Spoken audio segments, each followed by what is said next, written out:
আকাশবাণী কলকাতা। স্থানীয় সংবাদ পড়ছি প্রিয়া বিশ্বকর্মা। মেদিনীপুর মেডিকেল কলেজে নিষিদ্ধ স্যালাইন প্রয়োগে প্রসূতির মৃত্যুর ঘটনার তদন্তে গঠিত কমিটি আজ বৈঠকে বসছে। স্বাস্থ্য দপ্তরের তদন্ত কমিটির 13 সদস্যের প্রতিনিধি দলের ওই বৈঠক এসএসকেএম হাসপাতালে অনুষ্ঠিত হবে বলে জানা গেছে। গতকাল মেদিনীপুর মেডিকেল কলেজে তদন্তে যান তারা। আজকের বৈঠকে স্বাস্থ্য অধিকর্তা ও স্বাস্থ্য সচিবেরও থাকার সম্ভাবনা। মেদিনীপুর মেডিকেল কলেজের অধ্যক্ষ মৌসুমী নন্দী ও স্ত্রীরোগ বিভাগের প্রধানকেও ডাকা হয়েছে। স্বাস্থ্য ভবন সূত্রে খবর, দূষিত স্যালাইন থেকেই এই ঘটনা বলে মনে করছে 13 সদস্যের তদন্ত কমিটি। এদিকে প্রসূতি মৃত্যুর প্রতিবাদে ডিওয়াইএফআই এর রাজ্য সম্পাদক মীনাক্ষী মুখার্জির নেতৃত্বে বাম ছাত্র যুব মহিলারা বিক্ষোভ মিছিলে সামিল হয়েছেন। শহর পরিক্রমার পর এই মিছিল হাসপাতালে ঢুকে এমএসভিপির কার্যালয়ের সামনে যায়। অফিস বন্ধ থাকায় গেটে তালা ঝুলিয়ে দেয় বিক্ষোভকারীরা। পরে হাসপাতালের সামনে গতরাতে যে স্থান থেকে যুবকর্মীদের গ্রেপ্তার করা হয়েছিল সেখানেই বসে আধ ঘন্টারও বেশি পথ অবরোধ করে ডিওয়াইএফআই ও এসএফআই কর্মীরা। এরপর ওই মিছিল এমএসভিপির গ্রেপ্তারের দাবিতে কোতোয়ালি থানার দিকে যায়। এদিকে অসুস্থ 4 প্রসূতি বর্তমানে হাসপাতালের সিসিইউ এবং এইচটিইউতে ভর্তি রয়েছেন।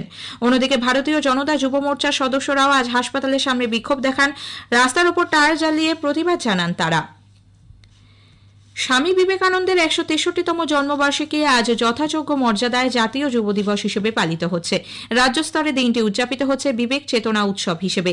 উত্তর কলকাতার সিমলা স্ট্রিটে স্বামীজির জন্মভিটেতে এক অনুষ্ঠানে তাঁর মূর্তিতে মালা দিয়ে শ্রদ্ধা জানান কেন্দ্রীয় প্রতিমন্ত্রী বিজেপির রাজ্য সভাপতি সুকান্ত মজুমদার। এই উপলক্ষে বিজেপির পক্ষ থেকে আয়োজিত যুব ম্যারাথনেও তিনি অংশ নেন। বিরোধী দলনেতা শুভেন্দু অধিকারীও ওই অনুষ্ঠানে স্বামীজির মূর্তিতে মালা দিয়ে শ্রদ্ধার্ঘ্য নিবেদন করেন। মুখ্যমন্ত্রী মমতা ব্যানার্জি স্বামী বিবেকানন্দের জন্মবার্ষিকী উপলক্ষে তাঁর প্রতি গভীর শ্রদ্ধা নিবেদন করেছেন। রাজ্যের মন্ত্রী অরূপ বিশ্বাস, শশী পাঁজাও স্বামীজির বাড়িতে গিয়ে তাঁর প্রতিকৃতিতে মাল্যার্পণ করেন। দক্ষিণ কলকাতার চেতলা পার্কে স্বামীজির মূর্তিতে পুষ্পার্ঘ্য নিবেদন করে শ্রদ্ধা জানান রাজ্যের পুর ও নগর উন্নয়ন মন্ত্রী মেয়র ফিরহাদ হাকিম।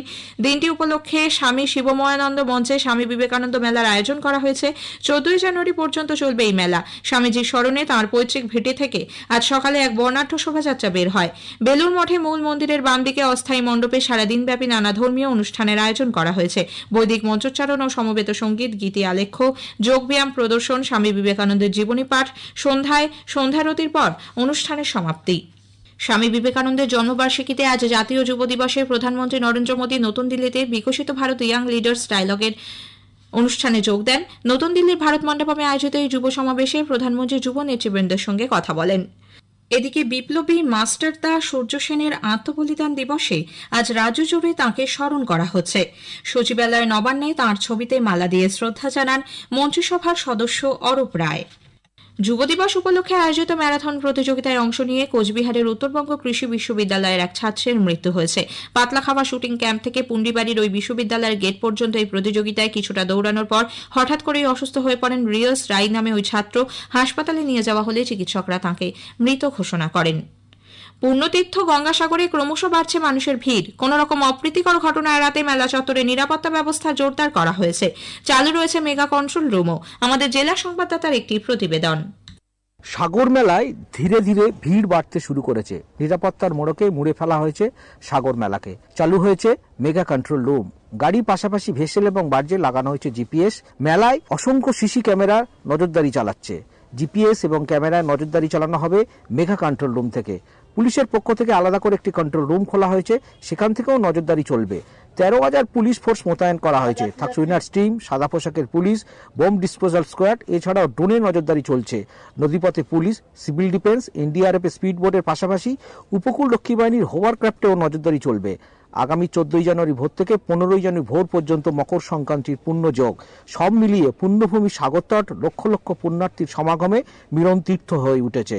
গৌতম মণ্ডল, আকাশবাণী সংবাদ, গঙ্গাসাগর, দক্ষিণ 24 পরগনা। এদিকে সাগর মেলায় অসুস্থ হয়ে পড়া এক ব্যক্তিকে এয়ার অ্যাম্বুলেন্সে কলকাতার এমআর বাঙুর হাসপাতালে নিয়ে আসা হয়েছে। মকর সংক্রান্তি উপলক্ষে আগামী মঙ্গলবার গঙ্গায় পুণ্য স্নান নির্বিঘ্নে সম্পন্ন করতে রাজ্য প্রশাসনের অনুরোধে পূর্ব রেলের শিয়ালদা ডিভিশন ওই দিন ভোর 4টে থেকে বিকেল 3টে পর্যন্ত চক্র রেল চলাচল নিয়ন্ত্রণ করবে। ওই দিন 7টি ট্রেন বাতিল করা হয়েছে। পূর্ব বর্ধমানের কালনায় পাসপোর্টের জন্য জাল নথি ব্যবহার করায় এক যুবক ও তার এক সহযোগীকে গ্রেপ্তার করেছে পুলিশ।